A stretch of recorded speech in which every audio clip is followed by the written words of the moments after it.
Mesdames, Messieurs, chers participants, je suis particulièrement honoré et heureux d'être parmi vous aujourd'hui pour partager un moment de réflexion autour d'un sujet qui nous concerne tous, sans exception, le bien-être au travail et dans la vie personnelle.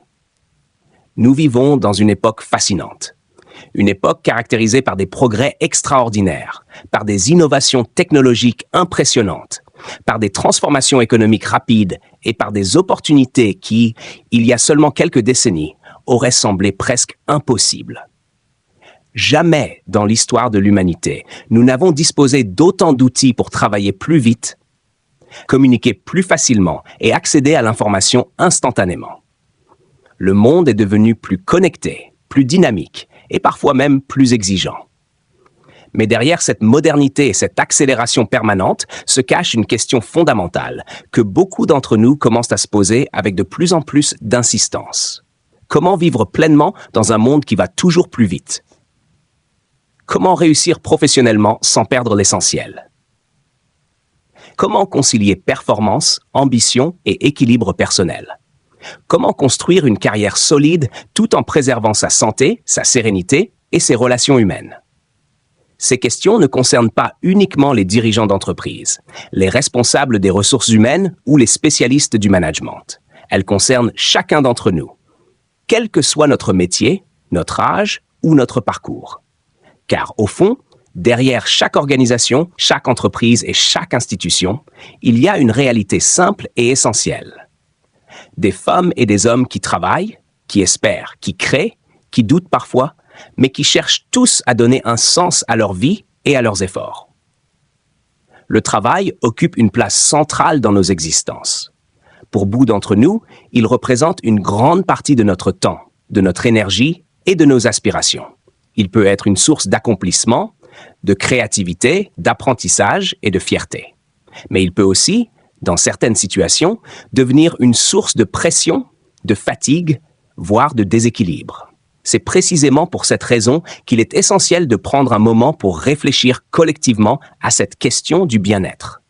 Parler de bien-être ne signifie pas fuir les responsabilités ni renoncer à l'exigence. Au contraire, il s'agit de comprendre comment créer les conditions qui permettent aux individus et aux organisations de s'épanouir durablement. Le bien-être n'est pas seulement une notion personnelle ou émotionnelle. C'est également un enjeu humain, social et économique majeur. Des collaborateurs épanouis sont souvent plus engagés, plus créatifs et plus motivés. Des équipes équilibrées travaillent généralement avec plus de cohésion et d'efficacité. Des organisations qui prennent en compte la dimension humaine construisent souvent une performance plus durable. Aujourd'hui, nous allons donc prendre le temps d'explorer ensemble cette thématique. Nous allons parler de travail, bien sûr, mais nous allons aussi parler de sens, d'équilibre, d'énergie, de relations humaines et de ce qui donne véritablement de la valeur à notre quotidien. L'objectif de ce moment n'est pas de proposer des solutions toutes faites ou des recettes universelles. Chaque personne, chaque organisation et chaque parcours est unique. L'objectif est plutôt de ouvrir une réflexion, de partager des idées et peut-être de susciter quelques prises de conscience. Car parfois, une simple réflexion, une phrase ou une idée entendue au bon moment peut devenir le point de départ d'un changement important dans notre manière de travailler et de vivre. Je vous invite donc à écouter ces réflexions avec curiosité, avec ouverture d'esprit, et peut-être aussi avec un regard tourné vers votre propre expérience. Car derrière les concepts et les théories, il y a toujours une réalité très simple, la vie de chacun d'entre nous. Et c'est précisément cette vie, avec ses défis, ses ambitions et ses aspirations, qui est au cœur de notre discussion aujourd'hui. Permettez-moi de commencer par une question simple. Une question que nous ne nous posons presque jamais. Êtes-vous réellement bien dans votre vie? Je ne parle pas seulement de réussir. Je ne parle pas seulement de gagner sa vie. Je ne parle même pas de carrière. Je parle de bien-être. Se lever le matin avec énergie. Travailler avec sens. Rentrer chez soi avec sérénité. Car soyons honnêtes, nous vivons dans une époque paradoxale. Nous avons plus de technologie que jamais. Plus d'opportunités que jamais. Plus de confort matériel que jamais. Et pourtant, le stress augmente, l'épuisement professionnel explose, les troubles anxieux progressent. Dans de nombreuses entreprises, des personnes brillantes, des personnes compétentes, des personnes passionnées se sentent fatiguées, désengagées, parfois même perdues. Alors la question devient essentielle. Comment trouver l'équilibre entre performance, travail et bien-être personnel? C'est ce dont nous allons parler aujourd'hui. Numéro 1. Le paradoxe du monde moderne. Nous vivons dans un monde de performance, productivité, objectifs, résultats. Dès l'école, on nous apprend à être performant, être le meilleur, avoir les meilleures notes, faire la meilleure carrière.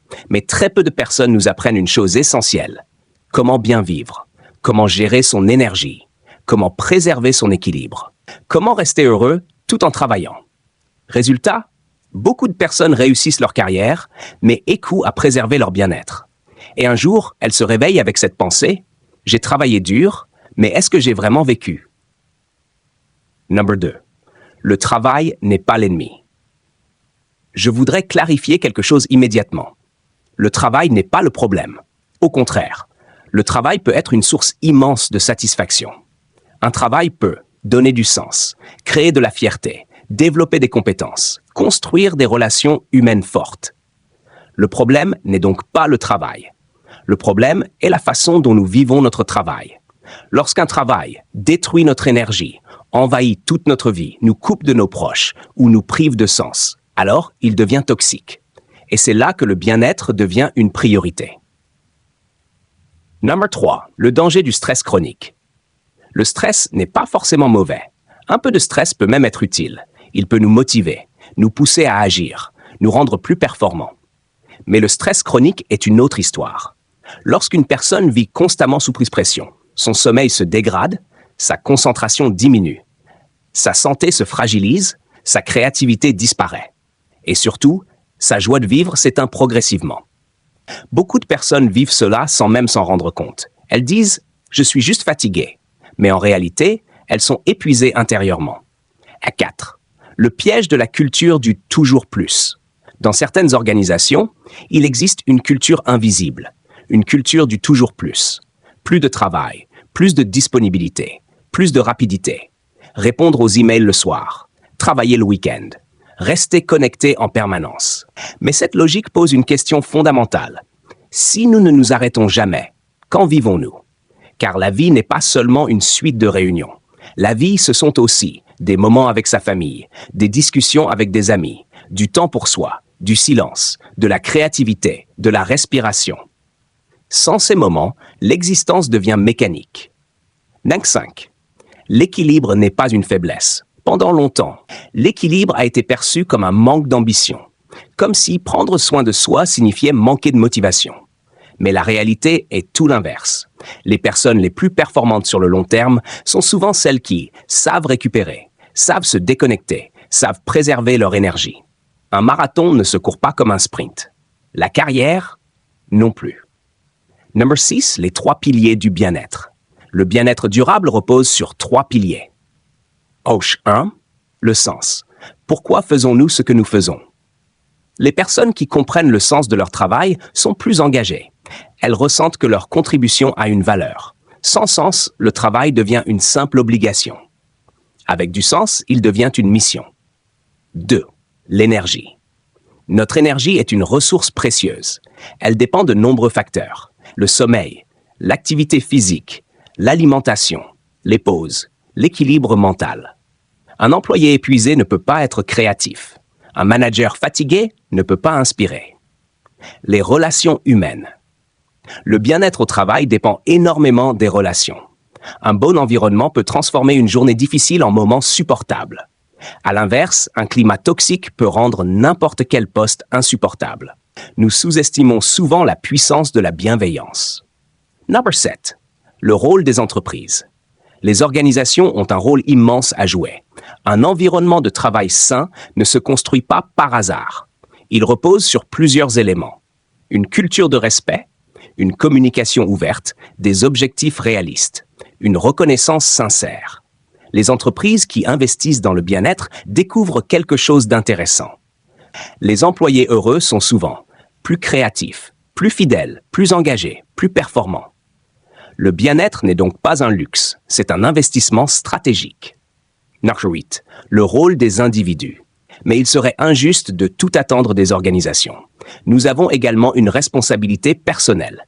Nous devons apprendre à poser des limites, protéger notre temps, écouter notre corps, reconnaître nos besoins.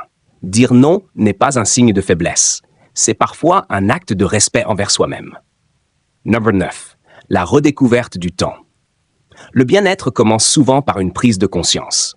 Le temps est notre ressource la plus précieuse. Pas l'argent, pas la réussite. Le temps. Chaque jour est un morceau de notre vie. Et la vraie question devient alors, à quoi voulons-nous consacrer notre existence? Numéro 10. La puissance des petits changements. Le bien-être ne nécessite pas forcément des transformations radicales. Souvent, de petits changements suffisent. Par exemple, prendre de vraies pauses, marcher quelques minutes chaque jour, limiter les emails tard le soir, passer du temps de qualité avec ses proches, pratiquer la gratitude. Alors que nous arrivons au terme de cette réflexion, il est peut-être utile de prendre un moment pour revenir à l'essentiel. Nous avons parlé aujourd'hui de travail, d'équilibre, de sens, d'énergie et de relations humaines. Nous avons évoqué les défis que pose le monde moderne, mais aussi les opportunités qu'il offre pour construire une manière de travailler plus humaine et plus durable. Mais au-delà de toutes les idées, de toutes les analyses et de toutes les perspectives que nous avons abordées, il reste une réalité simple et profondément humaine. Le travail fait partie de la vie, mais il ne doit jamais devenir toute la vie. Nos carrières sont importantes. Elles représentent souvent des années d'efforts, d'apprentissage et d'engagement. Elles peuvent être source de fierté, de réussite et d'accomplissement personnel. Mais la vie ne se résume pas à un titre professionnel, à un poste ou à une performance économique. La vie est aussi faite de moments simples, des conversations avec ceux que nous aimons, des instants de calme, des projets personnels, des rêves qui dépassent parfois le cadre du travail. Trouver l'équilibre entre ces différentes dimensions est sans doute l'un des défis les plus importants de notre époque. Cet équilibre n'est jamais parfaitement stable. Il évolue avec le temps, avec les responsabilités, avec les étapes de la vie. Il demande parfois des ajustements, des remises en question et même du courage. Mais il reste essentiel, car il conditionne non seulement notre bien-être individuel, mais aussi la qualité de notre engagement professionnel et la richesse de nos relations humaines. Dans un monde où tout semble s'accélérer, où les exigences sont nombreuses et où les attentes peuvent parfois être élevées, il devient crucial de se rappeler que la performance durable repose toujours sur l'équilibre humain. Les organisations les plus solides ne sont pas seulement celles qui innovent ou qui se développent rapidement. Ce sont aussi celles qui comprennent que la réussite collective dépend profondément du bien-être des individus qui les composent. De la même manière, les parcours professionnels les plus riches ne sont pas uniquement ceux qui accumulent les succès visibles, mais ceux qui permettent également à une personne de rester fidèle à ses valeurs, à ses aspirations et à sa santé. C'est pourquoi chacun d'entre nous, à son niveau, peut jouer un rôle.